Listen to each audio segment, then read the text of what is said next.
أعوذ بالله من الشيطان الرجيم.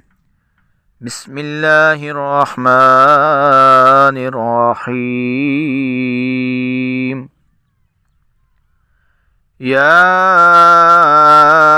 أيها المدثر قم فأنذر وربك فكبر وثيابك فطهر والرجز فهجر ولا تمنن تستكثر ولربك فاصبر فإذا نقر في النقور فذلك يومئذ يوم عسير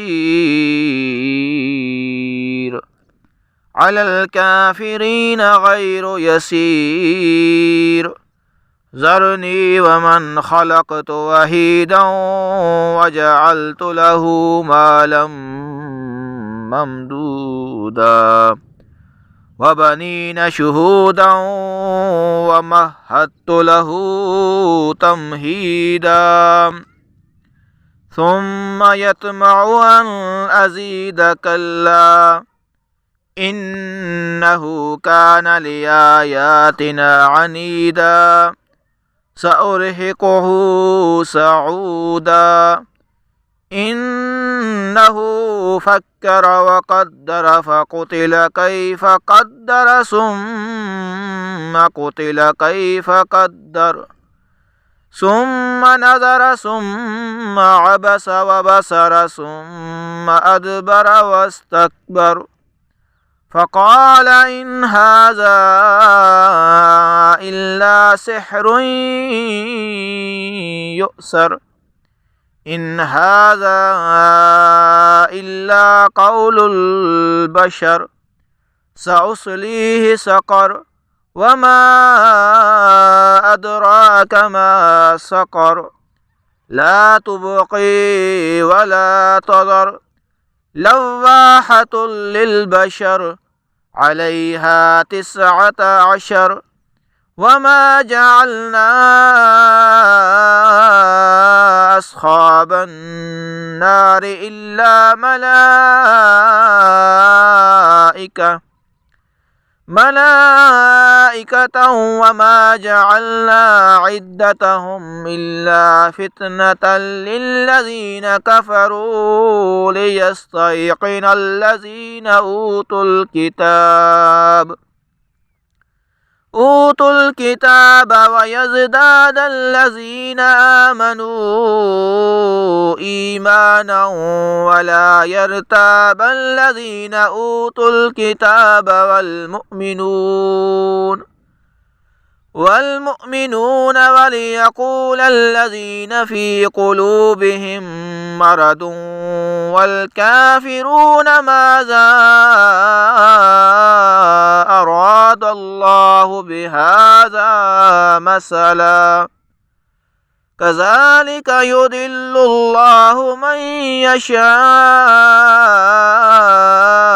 ويهدي من يشاء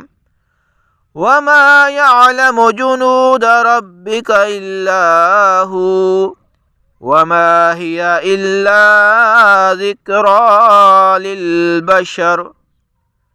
كلا والقمر والليل إذ أدبر والصبح إذا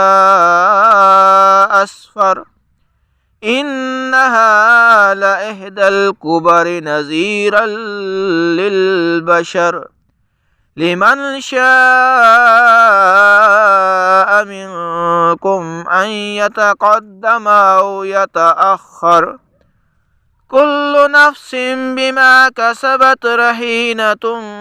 إلا أصحاب اليمين